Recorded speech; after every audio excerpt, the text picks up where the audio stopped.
सोचिए जरा, बॉलीवुड में कभी कभी मंझे हुए कलाकार बिल्कुल नई राह चुन लेते हैं ना। हाँ। और कभी नए चेहरों का सफर उम्मीद से ज्यादा घुमावदार हो जाता है। हाँ बिल्कुल। आज हम ऐसे ही दो सफरों पर नजर डालेंगे जो एक आने वाली फिल्म पर आके मिल रहे हैं। एक तरफ है विक्रांत मैसी, कमाल के एक्टर जिनकी एक्टिंग का लोहा सब मानते हैं। हाँ। और अब वो एक बिल्कुल क्लासिक, जिसे कहते हैं ना, रोमांटिक अंदाज में नजर आने वाले हैं। हाँ, ये इंटरेस्टिंग है। और दूसरी तरफ है शनाया कपूर, जिनके डेब्यू का इंतजार मतलब काफी टाइम से था और जिनका रास्ता कई मोड़ों से गुजरा है। बिल्कुल। और इन दोनों को जोड़ने वाली कड़ी है उनकी आने वाली फिल्म आंखों की गुस्ताखियां। तो हमारे पास जो भी जानकारी है उसके आधार पर चले इस संगम को थोड़ा और गहराई से समझते हैं। बिल्कुल, ये देखना काफी दिलचस्प है कि कैसे एक स्थापित, एक मंझा हुआ अभिनेता और एक नवोदित कलाकार एक ही कहानी के दो पहलू बन रहे हैं। विक्रांत जहां अपनी कला के लिए जाने जाते हैं, वहीं शनाया का सफर, जैसा आपने कहा, उम्मीदों और कुछ चुनौतियों से भरा रहा है। विक्रांत मैसी, ये नाम सुनते ही 12वीं फेल, छपाक, हसीन दिलरुबा जैसी फिल्में जहन में आती हैं। मतलब संजीदा और दमदार किरदार। उन्हें फिल्मकारों का इतना पसंदीदा क्यों माना जाता है? क्या सिर्फ एक्टिंग है? एक्टिंग तो है ही, जाहिर है, लेकिन मुझे लगता है उनकी सबसे बड़ी ताकत है किरदारों में पूरी तरह ढल जाना। वो सिर्फ एक्टिंग नहीं करते, वो किरदार बन जाते हैं। सही। उनकी तैयारी, उनका अनुशासन और सेट पर उनका विनम्र रवैया। विधु विनोद चोपड़ा जैसे बड़े निर्देशक भी इसकी तारीफ कर चुके हैं। उनकी जो वर्सेटाइलिटी है, मतलब किसी भी जॉनर में सहज हो जाना, चाहे वो सोशल रियलिज्म हो, थ्रिलर हो या बायोपिक, वो कमाल की है। और अब ये नया कदम आंखों की गुस्ताखियां में एक क्लासिक रोमांटिक हीरो। विक्रांत खुद भी इसे लेकर काफी उत्साहित लग रहे हैं। उनका कहना है कि ऐसी पारंपरिक बॉलीवुड रोमांटिक फिल्में आजकल कम बन रही हैं। हाँ, ये बात तो है। तो क्या ये उनकी एक कोशिश है उसे वापस लाने की? ये देखना अहम होगा, क्योंकि आजकल एक्शन का जोर ज्यादा है।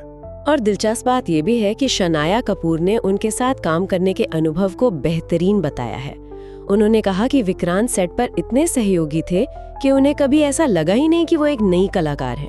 अच्छा। बल्कि सहज और बराबर का महसूस हुआ। विक्रांत ने उन्हें सिखाया कि एक उदार अभिनेता होना मतलब सिर्फ अपने नहीं, पूरे सीन के बारे में सोचना कितना जरूरी है। ये विक्रांत की शख्सियत दिखाता है। विक्रांत के इस स्थापित सफर से हटकर अब बात करते हैं शनाया कपूर की। उनके डेब्यू को लेकर काफी चर्चा थी, लेकिन सफर सीधा नहीं रहा, है ना? नहीं, बिल्कुल नहीं।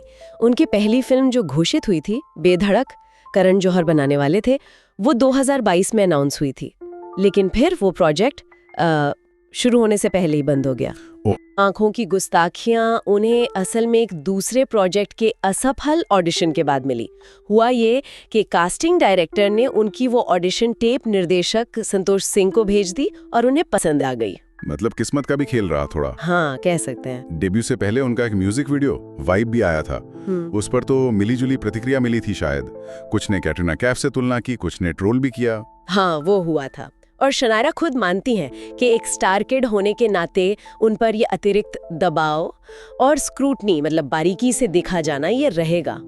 पर उन्होंने कहा है कि वो आलोचनाओं को सकारात्मक रूप से लेती हैं, उसे फीडबैक समझकर सुधार करने की कोशिश करती हैं। हाल ही में एक अवार्ड फंक्शन में जब उनकी फिल्म का टीजर दिखाया गया तो वो काफी भावुक भी हो गई।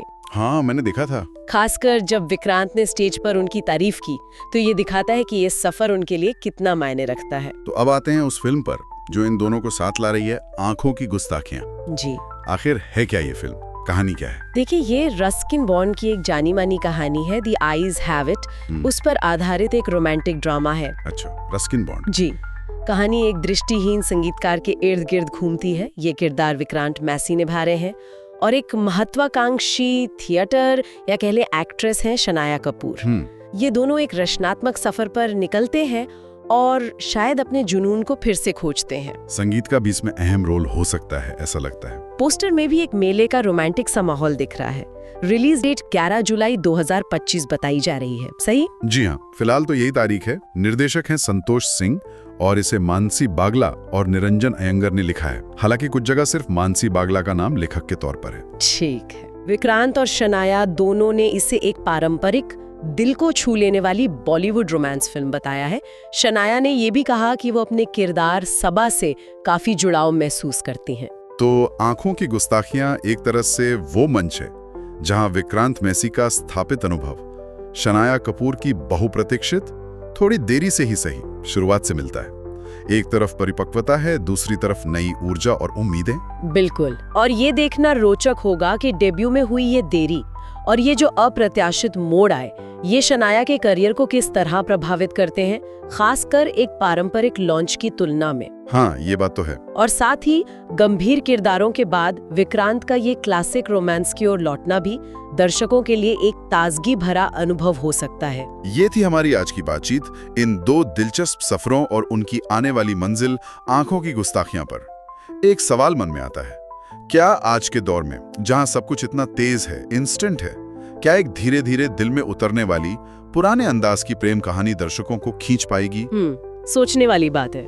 और हाँ, अगर आपको इस तरह के विश्लेषण, ये बातें सुनना जानना अच्छा लगता है और आप यहाँ तक हमारे साथ बने हुए हैं, तो कहीं ऐसा तो नहीं कि चैनल को सब्सक्राइब करना भूल गए हैं? अगर हाँ, तो शायद अब कर लेना चाहिए।